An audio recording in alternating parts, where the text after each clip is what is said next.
Indian banks को बताया जा रहा है कि इनका जो मार्जिन था वो अपनी पीक पर जा चुका था और शायद वो अभी कम हो सकता है।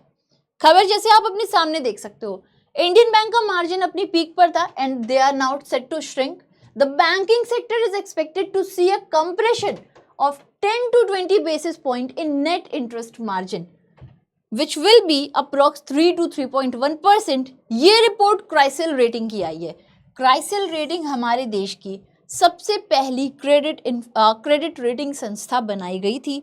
क्रेडिट रेटिंग, क्रेडिट इंफॉर्मेशन दो अलग अलग तरीके की संस्थाएं होती हैं। क्रेडिट रेटिंग संस्थाओं को देख करके और बताती हैं अलग अलग ऑर्गेनाइजेशंस को कि इनकी क्या हालात है फाइनेंस से, ठीक है। तो ये इससे रिलेटेड इंफॉर्मेशन देती हैं। उसमें क्राइसिल रेटिंग भी अपना काम करती है और हमारे देश की सबसे पहली क्रेडिट रेटिंग संस्था यही थी। खैर, तो इनका क्या कहना है? इनका कहना अभी अगर आप लोग ध्यान दो, क्राइसिल का कहना है कि अपने देश में जो NIM है which is net interest margin कुछ कंप्रेस होगा, लेकिन हमें ये समझना होगा कि नेट इंटरेस्ट मार्जिन क्या होता है। तो इसके लिए हम सबसे पहले समझते हैं, कभी भी जब आप लोग बैंक को देखो, बैंक मेन दो काम करता है। दो कौन से काम करता है?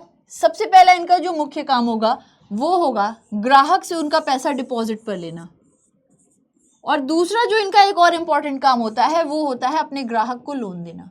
तो बैंक अपने ग्राहक से दो तरीके से डील जरूर करता है। पहला होता है जब वो अपने ग्राहक से डिपॉजिट लेता है, दूसरा होता है जब वो उसे लोन देता है। जब भी आप अपने पैसे डिपॉजिट करोगे तो बैंक आपको इस केस में क्या करता है? इंटरेस्ट देता है, ठीक है। जब आप अपने पैसे डिपॉजिट करोगे, saving account, current account, FD, RD, तो आपको इंटरेस्ट मिलेगा। लेकिन अगर आप कभी भी लोन लोगे तो इस पे आप लोग इंटरेस्ट दोगे या बैंक आपसे इंटरेस्ट लेगा, ठीक है। तो ये बात तो हम सभी को क्लियर है कि अगर हम लोगों ने डिपॉजिट किए हैं पैसे तो आपको इंटरेस्ट देगा, लेकिन अगर हमने इनसे लोन लिया है तो आपको इंटरेस्ट जो है बैंक को देना पड़ता है ना। अब सपोज करो एक सिनेरियो जरा कि किसी ने 100 रुपए बैंक से 100 रुपए लोन 100 रुपए अपने पैसे जमा किए बैंक के पास, डिपॉजिट किया अपने अकाउंट में, तो बैंक आपको 3% का इंटरेस्ट दिया। लेकिन किसी ने बैंक से 100 रुपए लोन लिए तो बैंक इस पे 6% का इंटरेस्ट लगाया। अब इन दोनों के बीच का जो डिफरेंस है यही नेट इंटरेस्ट मार्जिन कहलाता है। नेट इंटरेस्ट मार्जिन का मतलब होता है जो बैंक अपने एसेट पे आपसे इंटरेस्ट ले रहा है और अपनी लायबिलिटी पे आपको इंटरेस्ट दे रहा है, इन दोनों के बीच का डिफरेंस नेट इंटरेस्ट मार्जिन होता है।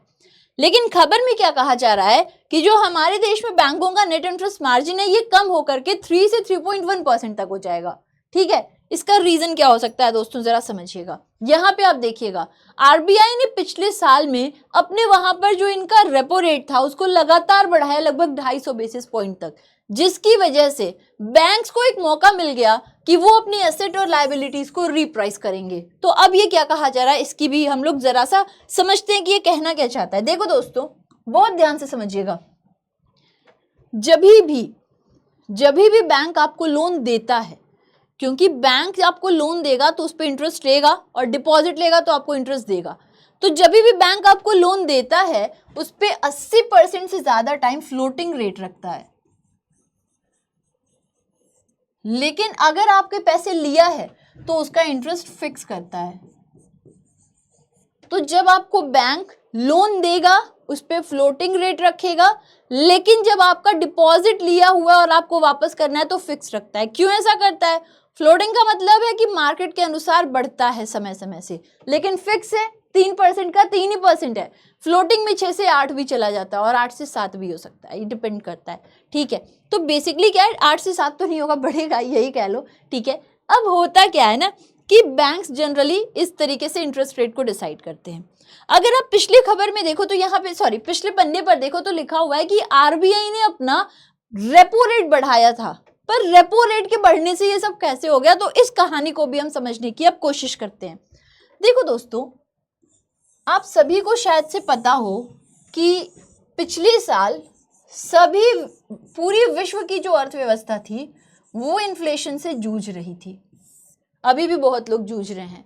इन्फ्लेशन का मतलब समझते हो क्या होता है? इन्फ्लेशन का मतलब होता है जब आपके देश में महंगाई बढ़ रही है उसका जो इफेक्ट है, इसे इन्फ्लेशन कहते हैं।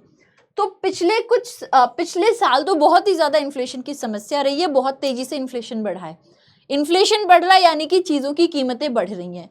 अब अगर कभी भी चीजों की कीमतें बढ़ रही हैं, ऑलरेडी किसी चीज का प्राइस बढ़ा हुआ है, उसी को 4 लोग और खरीदेंगे तो उसका प्राइस तो और बढ़ेगा ना। यानी कि अगर महंगाई बढ़ रही है तो उस सिनेरियो में जरूरत है कि मार्केट में जो पैसा है उसको कंट्रोल करें, है ना। उस समय जो मार्केट में पैसा है उसको कंट्रोल करें। कभी भी मार्केट में पैसा बैंक से ही आता है और वो वापस भी बैंक ही लेता है। यानी मार्केट में पैसा भेजने का जो सबसे बड़ा सोर्स है वो बैंक है, क्योंकि जनता कभी भी आरबीआई के पास नहीं जाती है, हम जैसे आम लोग बैंकों के पास जाते हैं। तो बैंक ही सबसे बड़ा सोर्स है जो मार्केट में पैसा ला भी सकता है और कम भी कर सकता है। इसलिए जब भी ऐसी कोई सिनेरियो होती है कि महंगाई बढ़ रही है और बढ़ती ही जा रही है तो आरबीआई बैंकों पे शिकंजे कसता है, आरबीआई मॉनेटरी पॉलिसी लगाता है। तो आरबीआई क्या करेगा, आरबीआई ऐसे सिनेरियो में अपने जो रेपो रेट है उसको बढ़ा देगा। अब आपको रेपो रेट क्या होता है, तो दोस्तों रेपो रेट वो रेट होता है जो आरबीआई बाकी बैंकों पे लगाता है अगर उन्होंने आरबीआई से लोन लिया है। तो रेपो रेट वो रेट होता है जो आरबीआई बैंकों पे लगाएगा जब वो आरबीआई से लोन लेंगे। तो आरबीआई अब क्या किया, अपना रेपो रेट बढ़ा दिया। जब आरबीआई ने अपना रेपो रेट बढ़ाया तो जितने भी बैंक्स थे उनके ऊपर अगर उन्होंने लोन लिया था उसका भी रेट बढ़ा, ठीक है। अगर वो लोन ले रहे हैं उसका भी रेट बढ़ा, इस चक्कर में वो लोग ज्यादा पैसे लौटा रहे हैं आरबीआई को। लेकिन कहानी केवल इतनी नहीं है, एक और बहुत बड़ा रोल होता है रेपो रेट का।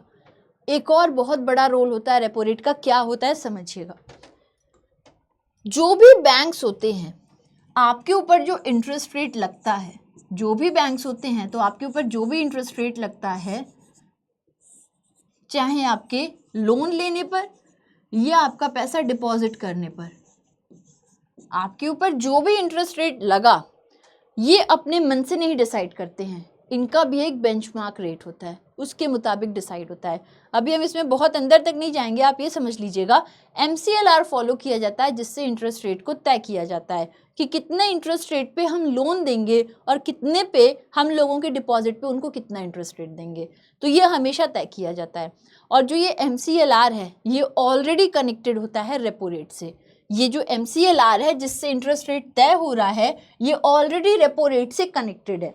तो अगर कभी भी रेपो रेट बढ़ेगा तो MCLR भी बढ़ेगा और इन बैंकों के ऊपर जो है ना ये भी अपना इंटरेस्ट रेट बढ़ा देंगे लोन्स वगैरह पर। अब चूंकि इन्होंने अपने डिपॉजिट पर तो वही फिक्स 4-5% दिया है, वही रहेगा, लेकिन इनके लोन का जो रेट होता है वो रेपो रेट के साथ बढ़ता भी है घटता भी है।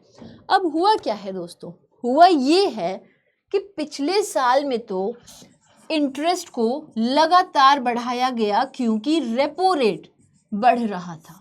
इस वजह से इंटरेस्ट लगातार बढ़ाया, रेपो रेट को 2.5% तक बढ़ा दिया गया, 4 से 6.5% हो गया।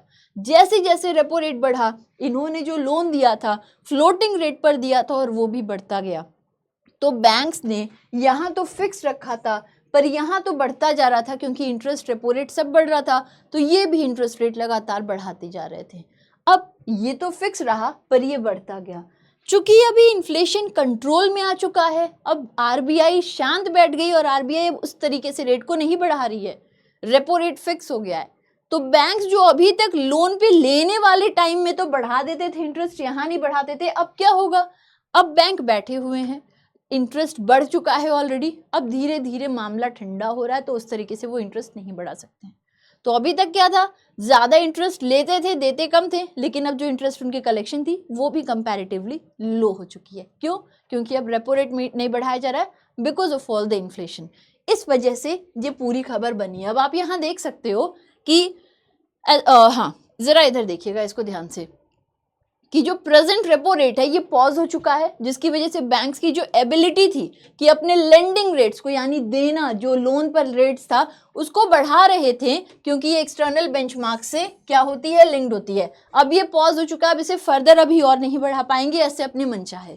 इस वजह से कहा जा रहा है कि जो इंडियन बैंकिंग सेक्टर का जो एवरेज नेट इंटरेस्ट मार्जिन है ये लगभग 10% तक कम हो सकता है और ये कितना हो सकता है, 3.45% तक देखने को मिल सकता है।